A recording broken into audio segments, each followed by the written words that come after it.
When the real estate agent called me that morning, I was still in my robe, sitting at the kitchen table with my cup of tea, staring at the half-open window where the wind played softly with the curtain. It was an ordinary Tuesday quiet, slow, the kind of day when life feels almost kind. Then my phone rang. The man on the other end had that polite, business-like tone I'd heard 1,000 times in my years as a teacher. Courteous but hurried. "Mrs. Grace Cole?" he asked. "This is Michael Turner from Maple Realty. I just wanted to confirm that the remaining payment for the house has cleared. Congratulations. The sale is officially complete." For a moment, I thought I'd misheard him. "I'm sorry," I said, setting my tea down. "What sale?" "Your property," he replied. "Number 18 Willow Street." There was a pause. My stomach tightened. "That's my home," I said slowly. "I never sold it." Silence. Then the man's voice changed, a flicker of confusion in it now. "But, ma'am, your daughter handled everything. The documents were signed, notarized, and processed 2 weeks ago." "My daughter?" I whispered. "Miss Sarah Cole," he said, reading from his file. "She's listed as your representative and legal power of attorney." My heart began to pound. I could feel my pulse in my ears. Power of attorney! 2 years ago, when I'd broken my leg, Sarah had insisted I sign those papers, just in case. I needed help paying bills. She'd smiled that sweet smile she always used when she wanted something, the one that reminded me of the little girl who used to bring me flowers from the garden and say, "For you, Mommy, because you smell like sunshine." That little girl wouldn't have done this. "Mr. Turner," I said quietly, gripping the edge of the table. "You've made a mistake." He hesitated. "I'll double-check the records, ma'am, but the property has been legally transferred.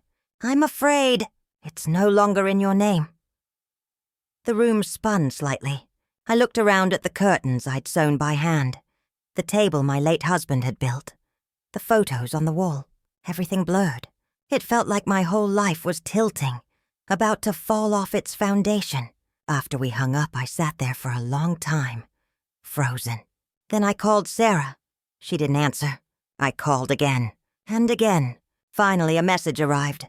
"Don't panic, Mom. It's complicated. I'll explain everything tonight." Complicated. That word. I'd heard it from her before whenever she'd borrowed money, whenever her promises turned into excuses. But this wasn't just about money. This was my home. I walked through each room like a stranger in a museum of my own life. The living room still smelled faintly of the lavender polish I'd used that morning. My husband's armchair, empty since the day he passed, seemed to watch me quietly.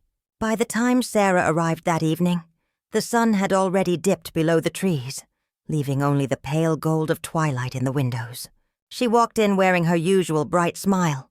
Too bright, too rehearsed. "Mom," she said, placing her purse on the counter.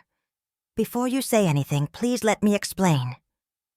"Explain," I said, my voice calm but trembling underneath. "Explain how my house, the house your father and I built with our own hands, is no longer mine." Her smile faltered. "Mom, I did this for you. You've been lonely here. The maintenance, the bills. It's too much. I found a lovely retirement apartment for you, near the lake. It's smaller, easier, safer. I just moved things along." "Moved things along?" I repeated, staring at her. "Sarah, you sold my home." "I sold our home," she corrected softly, as if that made it better. "And don't worry, we'll split the money." The words slammed into me like a door in the wind. "We'll split the money." I could hear my heart beating loud, steady, angry. "Tell me, Sarah," I said. "Did you forge my signature?" She sighed, exasperated. "Mom, I didn't forge anything. You gave me power of attorney. Remember when you broke your leg? You said you trusted me." "Yes, I did. God help me, I did." And now that trust had turned into a weapon, pointed straight at me. "I can't believe this," I whispered. "You went behind my back. You sold everything your father and I worked for." "Mom, please don't dramatize this." she said sharply. "It's just a house. You can't take it with you when you die. I thought you'd be grateful. I handled everything so you wouldn't have to." I felt something inside me break. Not loudly, not suddenly, but quietly, like glass cracking under pressure. I looked at her, at the woman she had become. And for the first time, I didn't recognize her at all. That night after she left, I sat alone in the living room, surrounded by the ghosts of everything I'd lost. The walls felt cold. Even the clock seemed to tick with accusation. I didn't sleep. I just stared at the ceiling, asking the same question over and over. Where did I go wrong? The next morning, I went to the police station. The officer behind the desk, a kind-eyed man named Harris, listened patiently as I told him everything. He took notes, frowning slightly. "Mrs. Cole," he said finally, "this is serious. If your daughter used power of attorney to transfer ownership without your consent, that's fraud. You'll need to contact a lawyer immediately." A lawyer. The word felt heavy in my mouth. I called Mr. Haynes, an old friend of my late husband who had handled our will. When I explained what happened, his voice grew tight. "Grace, don't sign or say anything else to her. Bring me all your documents today. Every signature, every form, every bank statement." When I arrived at his office, he looked older than I remembered. Gray hair, tired eyes. But when he spoke, his voice still carried the same authority it always had. "Grace," he said, scanning the papers I'd brought. "This isn't just betrayal. This is premeditated fraud." I swallowed hard. "Can it be undone?" He nodded slowly. "Possibly. The sale can be contested if we prove your signature was misused. But Grace," he paused, looking me directly in the eyes, "this won't just be a legal battle. It'll be emotional. Are you ready for that?" Was I ready? No, but I was tired of being the kind of woman people walked over, even if that person was my own daughter. That evening I didn't cry. I brewed myself a strong cup of coffee and began going through every drawer in the house, every receipt, every letter, every document I could find. I wanted to know exactly when my daughter stopped being my daughter and started being my thief. By midnight, I found it. The scanned copy of the agreement. My name was there. Neat and perfect. But I knew that signature. I'd spent 70 years writing it. That one was too perfect. That's when it hit me. She'd traced it. I pressed my hand to my chest and closed my eyes. For a moment, I couldn't breathe. Not because of the money, not even because of the house, but because of the realization that my own child had practiced my signature like a student practicing a lie. I called Mr. Haynes the next morning. "You were right," I said. "She forged it." "Then we move fast," he replied. "I'll file a notice to freeze the transaction. But Grace, be careful. Don't confront her yet. She'll try to manipulate you again." I wanted to argue, to tell him I knew my daughter better than anyone. But deep down, I knew he was right. That evening, Sarah came again. She was calmer this time, carrying flowers and a store-bought pie. Gestures she hadn't made in years. "Mom," she said softly, "I feel like we got off on the wrong foot yesterday." "Did we?" I asked, standing by the sink, because it felt like the right foot, the one you used to step all over me. Her smile wavered. "You're being unfair. I've been trying to take care of you. By selling my home? By giving you freedom," she insisted. "You're always saying how lonely you are here. This is a fresh start." "A fresh start for who?" I asked. "You? Your boyfriend?" Her eyes flashed. "What's that supposed to mean?" "It means I know," I said quietly. "The buyer. He's not a stranger, is he?" "He's Jason." She froze. That was all the confirmation I needed. "Grace," she began, dropping the pretense. "Listen to me." "No, you listen," I interrupted. My voice shook, but I didn't stop. "You've taken everything I built, every brick your father laid, every penny I saved. You've stolen it with a smile." For a moment, she just stood there, her lips trembling. Then she turned away. "You always make me feel like the villain," she whispered. You never see what I'm trying to do for you." "What you're trying to do to me," I corrected. She left without another word.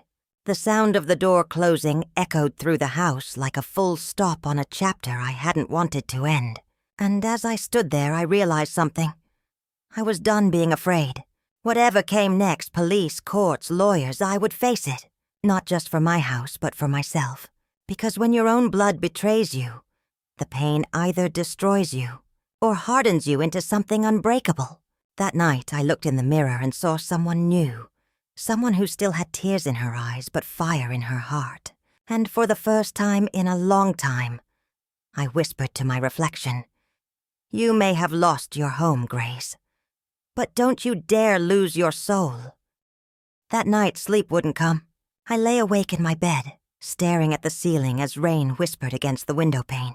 The shadows on the walls moved like ghosts, and every creak of the old house felt like a warning, a reminder that it might not be mine for long. I couldn't stop replaying Sarah's face in my mind, the calmness, the rehearsed words, the way she twisted concern into justification. It was terrifying how easily she could lie. Maybe that was what hurt the most, not the theft, not the money, not even the betrayal, but how natural it all seemed to her. At 3 a.m., I finally sat up, turned on the lamp, and started writing in my old leather notebook. I hadn't touched it since my husband passed. On the first blank page, I wrote, "She sold my house, but she will not sell my dignity." The next morning, I met Mr. Haynes at his office. His assistant brought us coffee while he spread out the documents across his desk.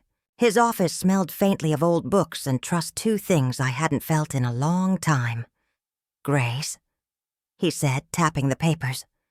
"I've reviewed everything. The buyer, Jason Matthews, he's not a random investor. He's been living with Sarah for the past 6 months. They've moved money between their accounts. It looks like they planned this." I felt my throat tighten. She used my trust to finance her life," I said softly. He nodded grimly. "And now she's using that trust to take your security too." "What can we do?" "I've filed an emergency injunction," he replied. "It will temporarily freeze any further transactions related to the sale. But Sarah and her boyfriend won't take this quietly. They'll try to justify everything. They might even come after you emotionally." I looked out his office window. The city buzzed below. People rushing, living, breathing. Unaware that somewhere above them, a mother's heart was breaking over papers and signatures. "Mr. Haynes," I said, "for 70 years I've solved problems with kindness. Maybe it's time I learn how to fight." He smiled faintly. "Then we'll fight smart, Grace. Not loud smart." When I returned home, I noticed something strange. The mailbox was open, and inside were 2 envelopes, both with my daughter's handwriting. My fingers trembled as I opened the first one. It was short. "Mom, you've misunderstood everything. Please stop this. You're making things worse." The second one was worse, a legal notice from Jason's lawyer claiming I had consented to the sale. I laughed bitterly. The arrogance of it. The manipulation had only just begun. That evening, I decided to change the locks. The locksmith, a young man named Caleb, worked quietly while I made him tea. You'd be surprised how many people need this kind of thing after family trouble. He said gently, as if he knew. "Sometimes protection isn't about keeping people out. It's about reminding yourself you still own your life." His words stayed with me long after he left. 2 days later, Sarah showed up. She didn't knock, just walked in like she always had before the new locks. But now, when she reached for the doorknob and it didn't open, she froze. She stood there for a few seconds, then knocked. 3 sharp times. I opened the door halfway. "Mom," she said, her voice brittle. "You changed the locks?" "Yes," I said evenly. "On my house." She rolled her eyes. "You're being ridiculous. I told you we can talk about this. Why are you involving lawyers?" "Because you involved lies," I replied. Her face hardened. "I was trying to help you. Jason said—" "I don't care what Jason said!" I cut her off. "He's not family. He's a man who convinced my daughter to sell her mother's home. You think that's help? She crossed her arms. You always think the worst of me. You never trusted me. Everything I do, you twisted into betrayal. Sarah, I said quietly, trust is something you don't inherit. You earn it. For the first time, she didn't have a ready answer. Instead, her eyes darted to the papers on my hallway table, the injunction notice, the lawyer's letters, the evidence. She knew what they meant. Mom, she said after a moment, her tone turning soft again. That same soft that used to melt me. You're letting other people poison your mind. Jason and I did this for your future. I can't stand seeing you alone in this old place. It's not good for you. And taking my home without asking me. That's good for me? I asked. Her expression cracked. You're just old-fashioned. You don't understand how things work now. No, I said calmly. You don't understand how hearts work. She stormed off, muttering something under her breath. When her car engine started outside, I stood at the window watching her drive away, her taillights fading into the dusk. I didn't know if I'd ever see her again. Not as the daughter I raised, anyway. That night I cried. Not out of weakness, but out of mourning. I realized I wasn't grieving the house anymore. I was grieving the loss of the girl who once held my hand when she was scared of thunder, who once whispered, Mom, you're my safe place. Somewhere along the way, I had stopped being her safe place and become her bank account. The days that followed were filled with lawyers, paperwork, phone calls, and waiting, always waiting. I learned that the law moves slower than heartbreak, and patience can feel like punishment. One afternoon, Mr. Haynes called. Grace, he said. The buyer's lawyer has filed a counterclaim.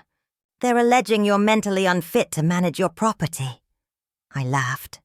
A sharp, humorless sound. So now I'm insane? They're going to use your age, your medications, anything they can find to prove you're not in control of your faculties. My mind, I said quietly, is the only thing I still own that they can't forge. That night I made a decision. I wouldn't just defend myself. I'd expose them. Every lie, every manipulation, every dollar. If they wanted war, they'd get one. But first I needed proof. The next morning I went to the bank. The manager, Mr. Lewis, had known me for 20 years. When I told him what was happening, he looked genuinely shocked. Mrs. Cole, your daughter's been making withdrawals from your joint savings for months, he said. She said you gave permission. I closed my eyes. Of course she did. Can you give me the records? He nodded. I'll print everything. And Grace. His voice softened.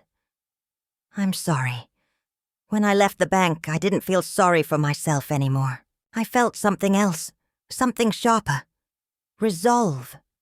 Back home, I sat at my kitchen table, my war room surrounded by stacks of papers. Every page was a betrayal, every signature a wound. But the more I looked at them, the less they hurt, because each one was also evidence proof that I wasn't crazy. That evening, I poured myself a glass of wine and watched the sunset through the kitchen window. The sky burned orange and gold, like the world itself was on fire. And in that light, I felt something fierce awaken inside me. I thought about my husband, about all the times he'd said, Grace, you're the strongest woman I know. You just don't realize it yet. Well, maybe now I did. 2 days later, there was another knock on my door. When I opened it, a tall man in a dark suit stood there, holding a briefcase. His expression was polite, but his eyes were calculating. Mrs. Cole, he said. I'm Mr. Davidson, representing your daughter, Sarah Cole, and her partner, Mr. Jason Matthews. May I come in? No, I said. You can talk from the porch. He hesitated, then nodded. Very well. My clients are concerned about your recent legal actions. They feel this has all been a misunderstanding that's gotten out of hand. A misunderstanding? I asked, raising an eyebrow. She sold my house. With full legal authority. He countered smoothly. The power of attorney gave her that right. She acted in your best interests. Then why is the buyer her boyfriend? I asked coldly. That shut him up for a moment. Regardless, he said finally. Continuing this course could cause unnecessary family division. My clients suggest an amicable settlement, a financial arrangement to avoid further damage. I leaned against the doorframe. Mr. Davidson, I said quietly, tell your clients that the only settlement I'm interested in is my house, and if they think they can buy my silence, they've learned nothing about me at all. His jaw tightened. Very well, Mrs. Cole. You'll hear from us soon. I look forward to it, I said, and closed the door in his face. That night, I called Mr. Haynes again. They're escalating, I said. I know, he replied. They'll likely file for power of guardianship next. It's a common tactic. They'll claim you're mentally unstable to handle finances. Let them try, I said. I'm not afraid anymore. The next few weeks passed in a blur of paperwork and tension. My phone rang constantly, lawyers, reporters, even distant relatives who suddenly wanted to check in. Everyone had an opinion. Everyone had advice. But I learned something important. Once you stand up for yourself, the world gets very loud trying to make you sit back down. One evening, I was sitting in the garden, watching the fireflies appear among the roses, when my phone rang again. It was Sarah. Mom, she said quietly. Please, can we talk? I hesitated. You already said everything you needed to when you sold my home. I made a mistake, she whispered. Jason's gone. He took the money and left me.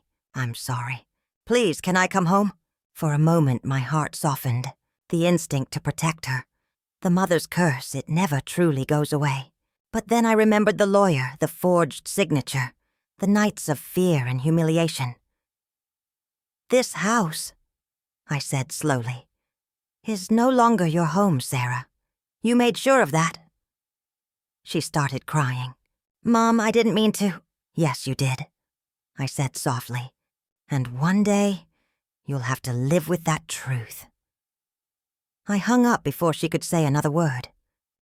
For a long time, I just sat there, listening to the night, the crickets, the breeze, the quiet hum of a life I'd fought to reclaim. And in that silence, I realized something powerful. Sometimes justice doesn't roar. Sometimes it whispers. And sometimes, the most powerful revenge is peace. The morning of the preliminary hearing dawned gray and wet, as if the sky itself had second thoughts. I dressed carefully. Navy skirt, soft cream blouse, the pearl necklace my husband once gave me on our 10th anniversary. In the mirror, the woman staring back didn't look like a victim anymore. She looked like someone who'd weathered the storm and found her footing again. When I reached Mr. Haynes's office, he was already waiting with a folder tucked under his arm. Grace, he said, whatever happens today, remember, truth always has patience. Lies eventually trip over themselves. I nodded, though my hands trembled slightly. I'm ready. The hearing was held in a small courthouse with peeling paint and the smell of old paper. Across the aisle sat Sarah. She looked smaller than I remembered, shoulders drawn inward, eyes shadowed by sleepless nights. For a moment, I saw my little girl again, the one who used to braid daisies into her hair. Then I noticed Jason sitting beside her, confident, untouched. The image hardened my resolve. The judge asked routine questions. Documents were passed around, and the lawyers traded words like careful blades. Mr. Haynes spoke calmly, outlining how power of attorney had been used outside its intended purpose. Jason's lawyer countered with rehearsed politeness, calling it a family misunderstanding. When it was my turn to speak, the courtroom fell quiet. I trusted my daughter, I began, my voice steady. I gave her access to help me when I was hurt. That trust was supposed to protect me. Instead, it became the weapon that stripped me of my home. The judge listened, expression unreadable. I didn't cry. I didn't plead. I simply told the truth. When it was over, the judge postponed the decision, requesting more documentation. The gavel sounded once, and just like that, weeks of pain condensed into an unfinished sentence. Outside, the rain had stopped. Mr. Haynes placed a hand on my shoulder. "We made progress," he said. "It's not over, but you were heard." "That's the first victory." I managed a faint smile. "Being heard?" I murmured. "Feels almost like coming home." Days turned into weeks. I learned that healing isn't a straight road. It's a spiral that brings you back to the same feelings until you face them differently. Some nights I still woke thinking I heard Sarah's laughter in the hallway, only to find the house silent. Then one afternoon, as I was pruning the hydrangeas, a car pulled up. Jason stepped out, alone, holding a single envelope. My heart thudded. I wiped my hands on my apron but didn't invite him inside. "Aunty Grace," he said, forcing a smile. "May I talk?" I hated that he used my name so kindly. "Say what you came to say." He held out the envelope. "Sarah's in trouble. After the sale fell apart, she's drowning in debt. I know I made mistakes, but I'm trying to help her. She wants to make peace." "Peace?" I asked quietly. "You built this chaos with her." He exhaled, glancing at the garden as if looking anywhere but my face. "I was selfish. I thought we could turn the property around, flip it, make something big. But she truly believed you'd be better off. She still loves you." I studied him for a long moment. He looked older, thinner, his bravado cracked.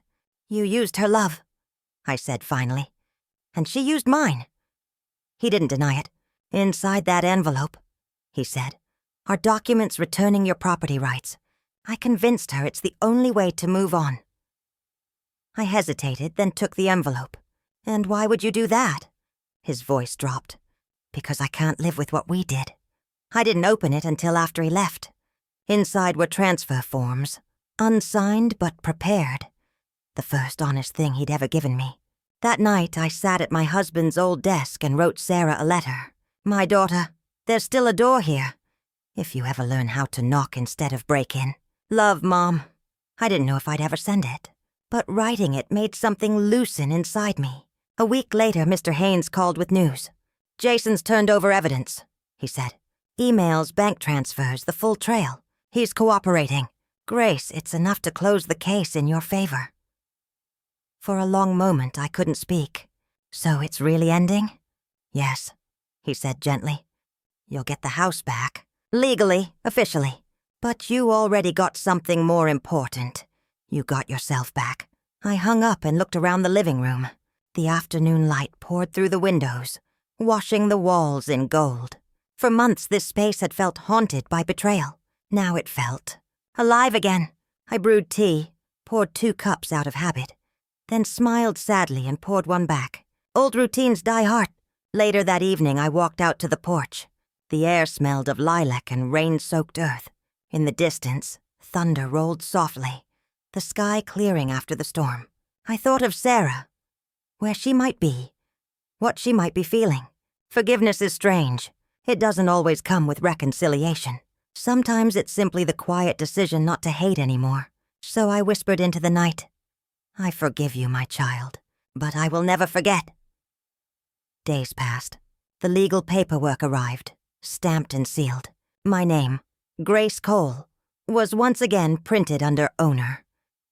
I ran my finger over it like a blessing. That evening, Mr. Haynes stopped by. "You did it," he said. "We did it," I corrected, handing him a cup of tea. "But tell me what happens to them now. They'll have to start over," he said. "Sarah's chosen to attend counseling. Jason's gone out of state. The court wanted to keep it out of the press." I nodded. "Good, let them start over. I'm done living in the ashes." He smiled, gathering his things.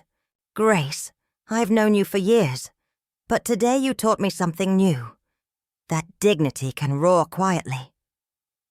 When he left, I stood on the porch, the same porch where I'd once watched my daughter drive away. The sunset painted everything in crimson light. I thought about the word home. It wasn't the walls or the deeds or the locks.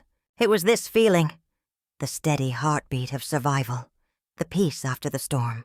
And somewhere deep inside, I heard my husband's voice again. "You're the strongest woman I know." I whispered back, "You were right." The wind rustled through the trees, gentle and approving, and that's when I realized the story wasn't about losing a house. It was about reclaiming myself. The weeks after the case closed felt strange. The house was mine again, yet it didn't feel the same. When I walked through its rooms, I could still hear echoes of the battle that had been fought here.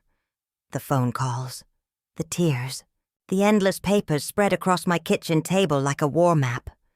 Some nights I caught myself listening for Sarah's footsteps in the hallway, or the sound of her humming as she cooked. Then I'd remember those were ghosts of happier years, not sounds of the present. The garden was the first thing I tended. Weeds had taken over while I was distracted with lawyers and courtrooms. I spent hours kneeling in the dirt, pruning and planting again. It was quiet work, healing work. Every seed I pressed into the soil felt like a small prayer. Grow something good, even from the ruin. One morning, while trimming the roses, I noticed a small envelope pushed through the mail slot. No name, just my address written in Sarah's looping handwriting. For a long time, I couldn't bring myself to open it. My fingers trembled as I held it, the paper soft from being handled too long. Maybe by her, maybe by hesitation. Finally, I tore it open. "Mom, I don't expect forgiveness. I don't even know if I deserve to write this. But I wanted you to know that I'm sorry. I was lost. Jason made me believe I could fix everything. That I was helping you, helping us. But the truth is, I was helping my pride. I thought I was smarter than everyone, even you. I see now that I've spent my whole life chasing security and throwing away love. I've lost the only person who ever stood by me, even when I didn't deserve it. If you ever want to see me, I'm staying with Aunt Clara for now. I understand if you never want to. Love, Sarah. I read it twice. The first time as a mother. The second as a woman who had fought for her own dignity. And both times I cried. It's a strange thing, forgiveness. It doesn't come like thunder or rain. It comes quietly, like dawn.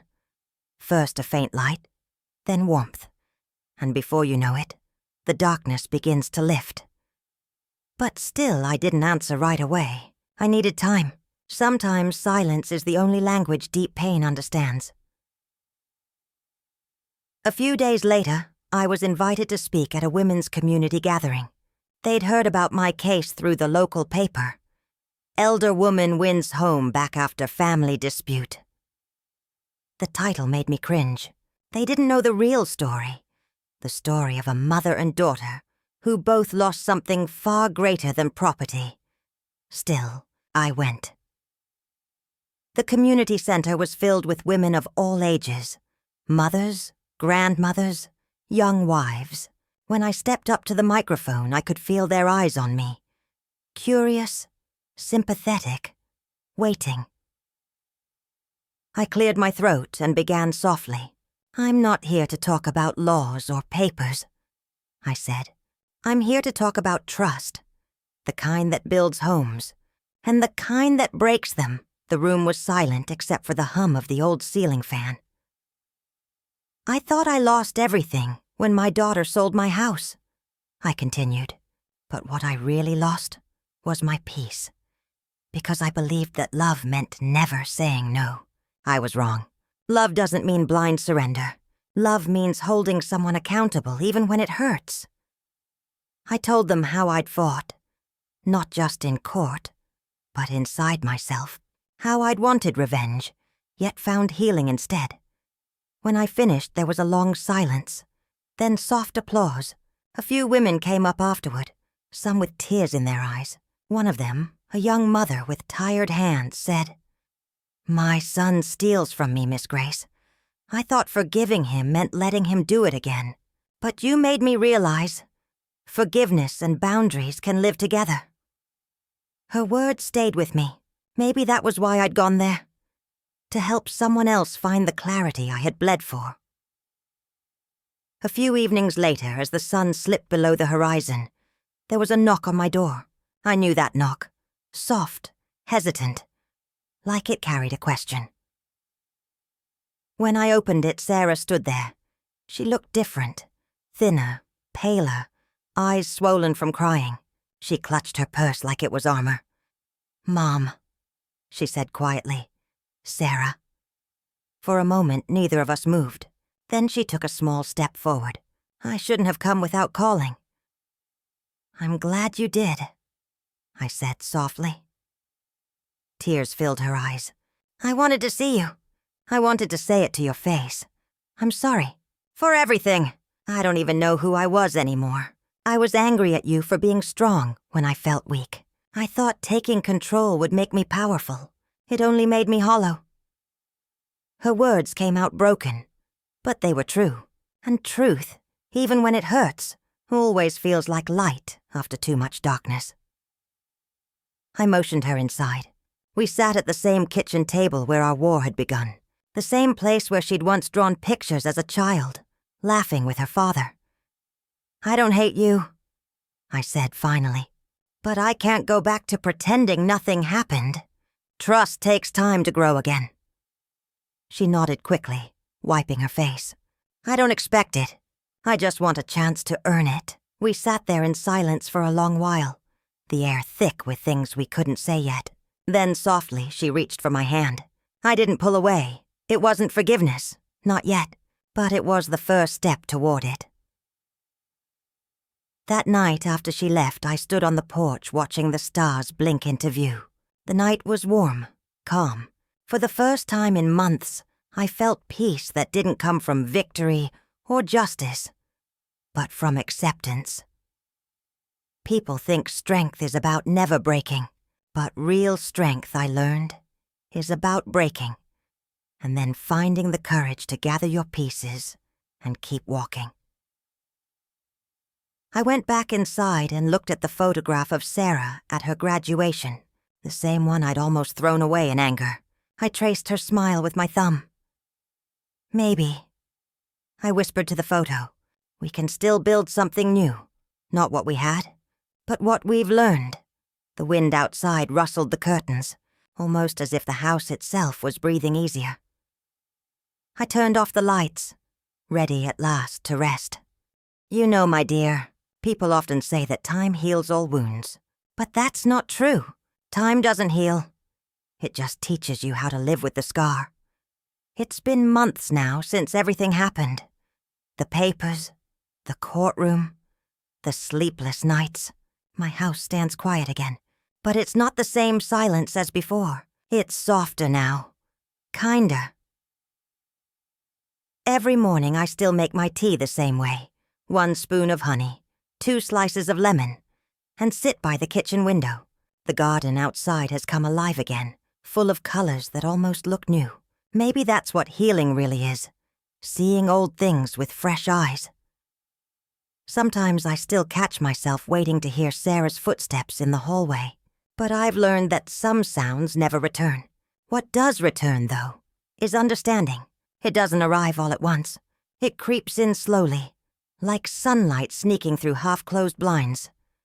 I think about her often, my daughter, my child who grew into someone I could barely recognize. And I wonder, was there something I missed? Some small warning that slipped through the cracks of love and routine. Maybe I was so busy protecting her from the world that I forgot the world could live inside her too. Her doubts, her desires, her fear of never being enough. You see, betrayal doesn't just come from malice.